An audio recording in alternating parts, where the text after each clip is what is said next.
Welcome back. ಇನ್ನು ಕಾರವಾರಕ್ಕೆ ಬರ್ತಾ ಇದ್ದಂತ ಕಚ್ಚಾ ಡಾಂಬರ್ ಬಂದ್ ಆಗಿದೆ. ನೋಡಿ, ಇರಾನ್ನಿಂದ ಪ್ರತಿ ತಿಂಗಳು ಕೂಡ ಕಚ್ಚಾ ಡಾಂಬರ್ ಬರ್ತಾ ಇತ್ತು. ಹಡಗುಗಳಿಲ್ದೆ ಈಗ ಕಾರವಾರ ಬಂದರು ಬಿಕೋ ಅಂತ ಇದೆ. ಪ್ರತಿ ತಿಂಗಳು 70 ರಿಂದ 80 ಲಕ್ಷಕ್ಕೂ ಹೆಚ್ಚು ನಷ್ಟವಾಗ್ತಾ ಇದೆ. ಬಂದರ್ನಲ್ಲಿ ಸಾಲುಗಟ್ಟಿ ಡಾಂಬರ್ ಲಾರಿಗಳು ನಿಂತಿವೆ. ಆ ದೃಶ್ಯಗಳನ್ನು ಕೂಡ ಗಮನಿಸ್ತಾ ಇದ್ದೀರಿ. ನೋಡಿ, ಇರಾನ್ನಿಂದ ಮುಂಬೈಗೆ ಬರ್ತಾ ಇತ್ತು, ಮುಂಬೈನಿಂದ ಕಾರವಾರಕ್ಕೆ ಸಾಗಾಟ ಆಗ್ತಾ ಇತ್ತು ಈ ಕಚ್ಚಾ ಡಾಂಬರ್. ಈಗ ಇದೆಲ್ಲವೂ ಕೂಡ ಸಂಪೂರ್ಣವಾಗಿ ಬಂದ್ ಆಗಿದೆ. ಹೀಗಾಗಿ ಡಾಂಬರ್ ಲಾರಿಗಳು ನಿಂತಲ್ಲೇ ನಿಂತಿವೆ. ಸುಮಾರು ಪ್ರತಿ ತಿಂಗಳು 70 ರಿಂದ 80 ಲಕ್ಷದಷ್ಟು ನಷ್ಟವಾಗ್ತಾ ಇದೆ ಅನ್ನೋದು ಕೂಡ ಗೊತ್ತಾಗ್ತಾ ಇದೆ. ಸಂಪೂರ್ಣವಾಗಿ ಅಲ್ಲಿ ಯಾವುದೇ ರೀತಿ ಪೂರೈಕೆ ಆಗ್ತಾ ಇಲ್ಲ ಕಚ್ಚಾ ಡಾಂಬರ್. ಹೀಗಾಗಿ ಯಾರೂ ಕೂಡ ಕೆಲಸ ಇಲ್ಲದೆ ಈ ರೀತಿ ಕೂರುವಂತಹ ಪರಿಸ್ಥಿತಿ ನಿರ್ಮಾಣ ಆಗಿರೋದು. ಇನ್ನು ನೌಕಾನೆಲೆಗೆ ಸರಬರಾಜು ಆಗ್ತಾ ಇದ್ದಂತಹ ಡೀಸೆಲ್ಗೂ ಕೂಡ ಸಂಕಷ್ಟ ಎದುರಾಗಿದೆ. ಕಾರವಾರ ಕದಂಬ ನೌಕಾನೆಲೆಗೆ ಬರ್ತಾ ಇದ್ದಂತಹ ಡೀಸೆಲ್, ಮುಂಬೈನಿಂದ ಕದಂಬ ನೌಕಾನೆಲೆಗೆ ಬರ್ತಾ ಇದ್ದಂತಹ ಡೀಸೆಲ್, ಬಂದರು ನಂಬಿ ಜೀವನ ಸಾಗಿಸ್ತಾ ಇದ್ರು ಲಾರಿ ಮಾಲೀಕರು. ಈಗ ಸಂಕಷ್ಟ ಅನುಭವಿಸುವಂತಾಗಿದೆ. 10 ದಿನಗಳಿಂದ ಕೆಲಸ ಇಲ್ಲದೆ ಲಾರಿಗಳೆಲ್ಲವೂ ಕೂಡ ನಿಂತಲ್ಲೇ ನಿಂತಿವೆ. ನೋಡಿ, ಗಮನಿಸ್ತಾ ಇದ್ದೀರಾ ದೃಶ್ಯಗಳನ್ನ. ಸಾಕಷ್ಟು ಜನ ಕೆಲಸ ಇಲ್ಲದೆ ಕೂರುವಂತಹ ಪರಿಸ್ಥಿತಿ. ಈ ಕುರಿತಂತೆ ನಮ್ಮ ಪ್ರತಿನಿಧಿ ಸೂರಜ್ ವರದಿ ಕೊಟ್ಟಿದ್ದಾರೆ, ಬನ್ನಿ ನೋಡೋಣ. ಇರಾನ್, ಇಸ್ರೇಲ್ ಮತ್ತು ಅಮೆರಿಕ ನಡುವಿನ ಯುದ್ಧದಲ್ಲಿ ಈಗಾಗಲೇ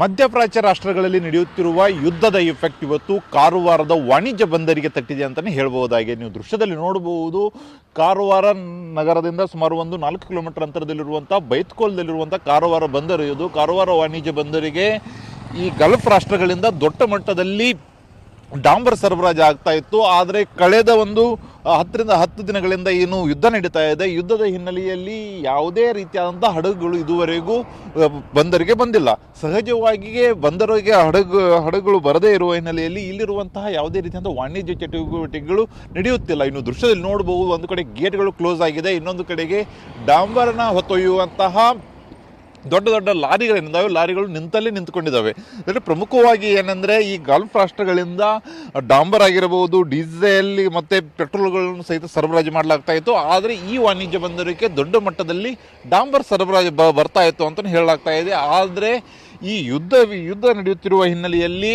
ಇದುವರೆಗೂ ಹಡಗುಗಳು ಬರ್ತಾ ಇಲ್ಲ ಅಂತನೂ ಸಹಿತ ಈಗಾಗಲೇ ಬಂದರು ಇಲಾಖೆ ಅಧಿಕಾರಿಗಳು ಹೇಳ್ತಾ ಇದ್ದಾರೆ. ಪ್ರಮುಖವಾಗಿ ಮಾರ್ಚ್ 1ಕ್ಕೆ ಒಂದು ಹಡಗು ಬಂದಿತ್ತು. ಮಾರ್ಚ್ 1ಕ್ಕೆ ಹಡಗು ಬಂದಿರುವಂಥ ಹಡಗು 3ಕ್ಕೆ ರಿಟರ್ನ್ ಹೋಗಿದೆ.